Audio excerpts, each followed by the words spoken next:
This is my home. Our home. At least it was, until that night. I was with Lord Quintus when the capital fell, and thus spared. My family, who did not own a radio, were less fortunate. When dawn came, I made my way here. My parents, my little brother and sister, they were still inside. But they weren't themselves, and they tried to. And I had to.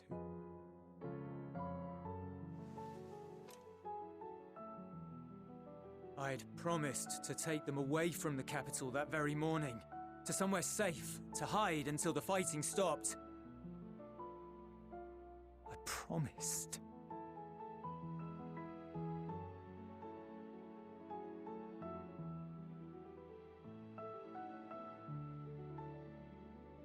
The Garlean flag bears a chain, the bonds between our countrymen. A red link at its center, the blood of the fallen. Our loved ones who lived and died for Garlemald.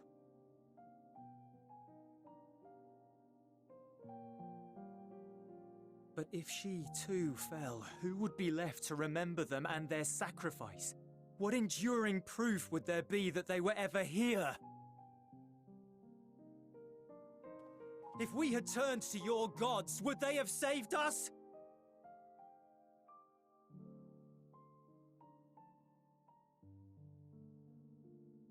I'm sorry, forget I spoke. We should go.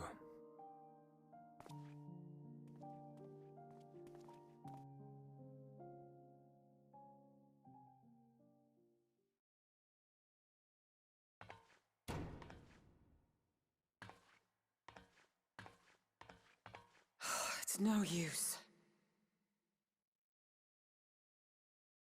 Believe me, I do not enjoy being here any more than you. But he wanted us to play along, so that is what we will do.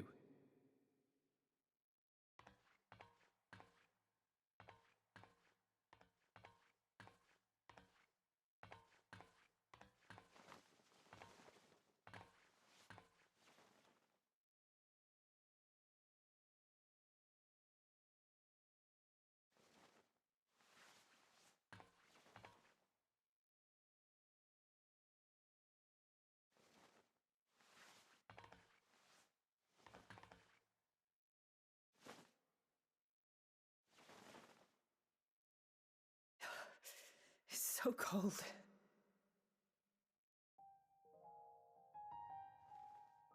Painfully so. Unbearably.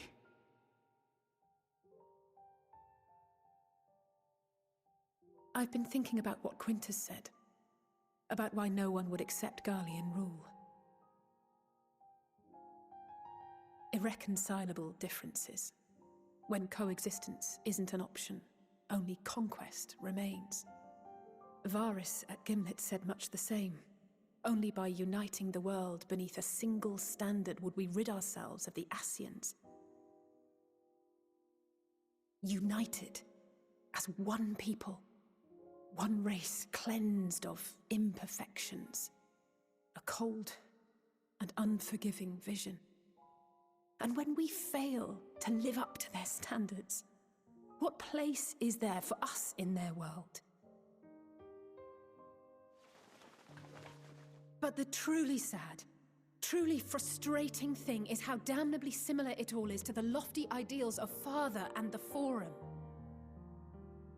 Non-intervention. Always non-intervention. Protect our knowledge and our people, and to hells with the rest of you. And yet, I can see how it happened. Varys and Father looked to their elders for guidance and took their virtues as their own. But for this world was of their making. In who else could they place their trust? All of us lost in a sea of chaos, searching desperately for purpose and meaning. But it shouldn't just be an extension of another's. It has to be ours. It has to be. We all have a stake in this world. No one should be silenced. I won't deny that we lack the experience of people such as Father or Quintus.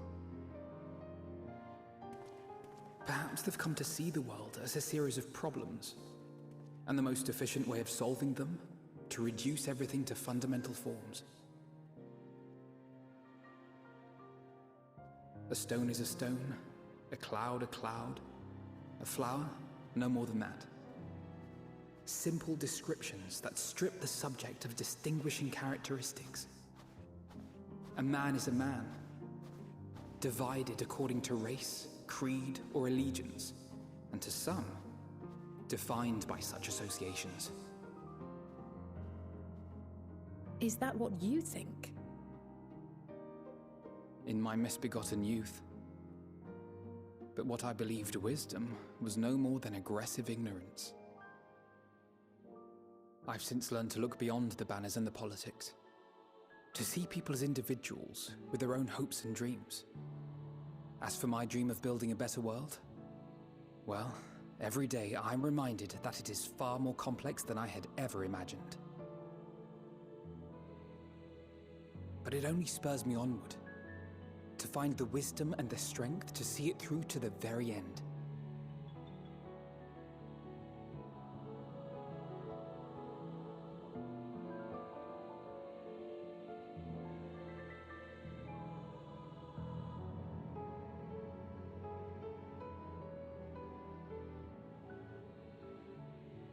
All of our supplies and an immediate withdrawal. These are your conditions? Demands. And you forgot about the airship. Once again, you will leave one behind. It will be used to return the prisoners. Their collars will be removed prior to the exchange.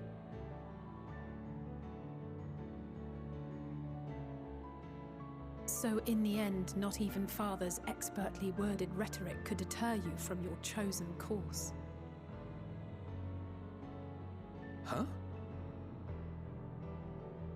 Not that I thought for a moment that it would. I've no love for violence, of course, but ours is a cause worth fighting for. I just wish he'd realize it too. Sometimes the only way to protect the ones you love is to take a stand, to refuse to suffer in silence. I want you to know I share your conviction. Whether it be on the battlefield or in the debating chamber, I won't back down. I guess what I'm saying is...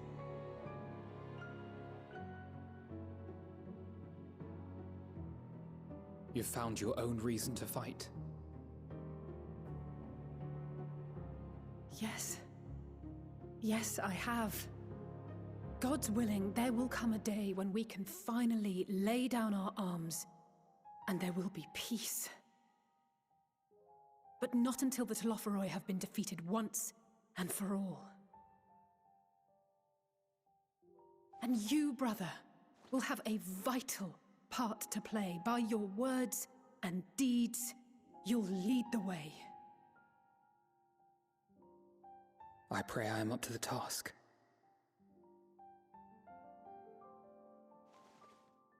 There'll always be naysayers. Those who think us fools for even trying.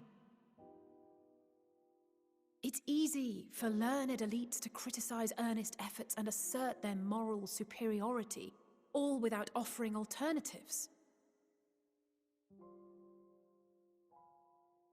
Not that their sophistry has ever wounded you. So stubborn and strong. Stronger than you even know. Don't ever change, you hear me? If you stumble, I'll be there to catch you. Or give you a thick ear. Maybe both, for good measure.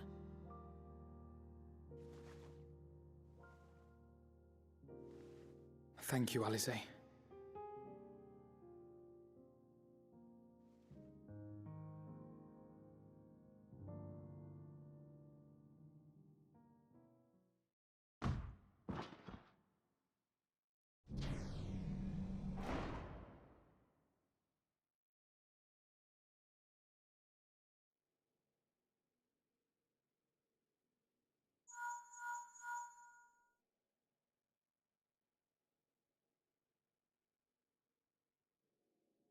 The scouts have secured Alizé and Alphino. Their collars were removed without complication as well.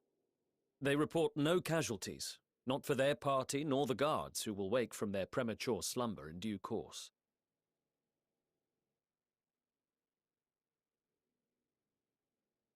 It would appear the situation has changed. I propose new terms. We have information that will be of great interest to Lord Quintus, and I wish to speak with him in person.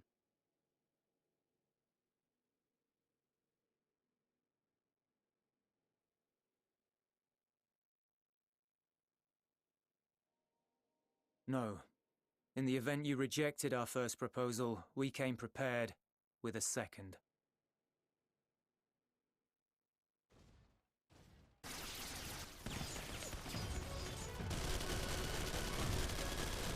Ambush!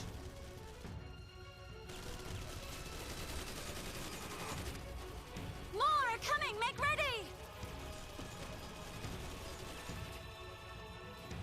We, the loyal soldiers of the First Legion, proud servants of Garlemald, of the fallen Emperor Varys, shall safeguard these lands from the barbarian hordes until our countrymen return!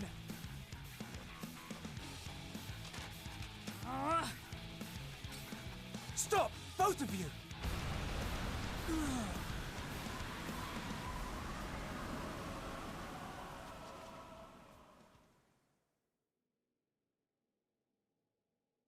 This child may be the worst emissary I have ever seen.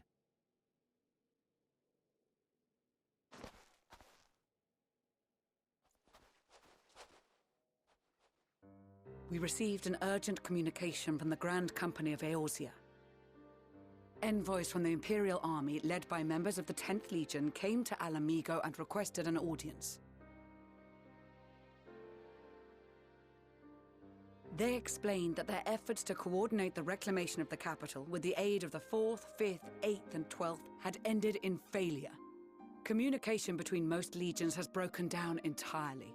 Most of the 10th's conscripts have deserted, leaving their forces severely depleted. That is why, unable to continue the fight on their own, they and their allies turned to the Grand Company of Eorzea for aid. Lies! Every word! It is the truth, and I have not finished. The 10th has requested that we deliver a message to Lord Quintus. Have the ill stand down.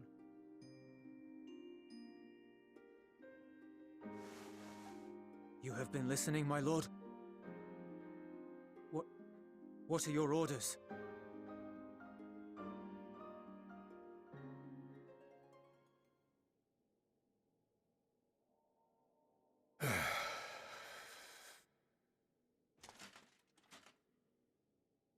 Inform her that we will honor the 10th's decision.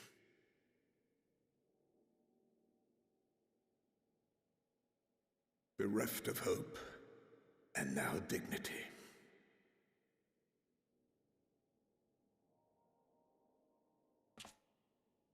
I release you from your duty. All of you.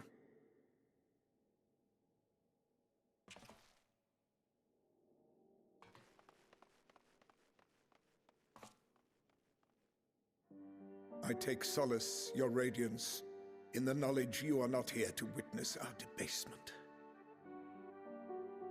'Twas a grand, glorious dream we shared.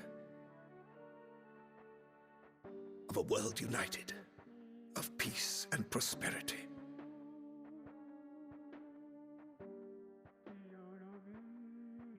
We are ghosts, you and I, memories of days gone by.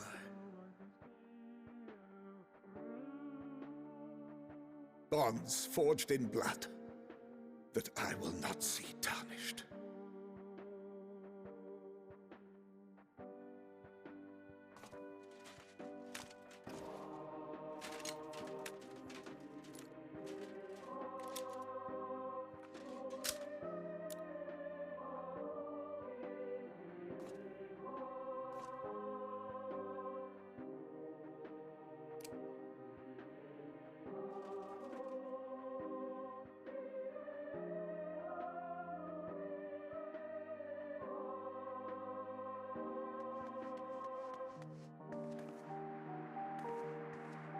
Quickly! We have to reach the station before it's too late. If there is still a chance that Quintus will agree to a truce, we must take it. I just hope we get there before he and his men do something rash.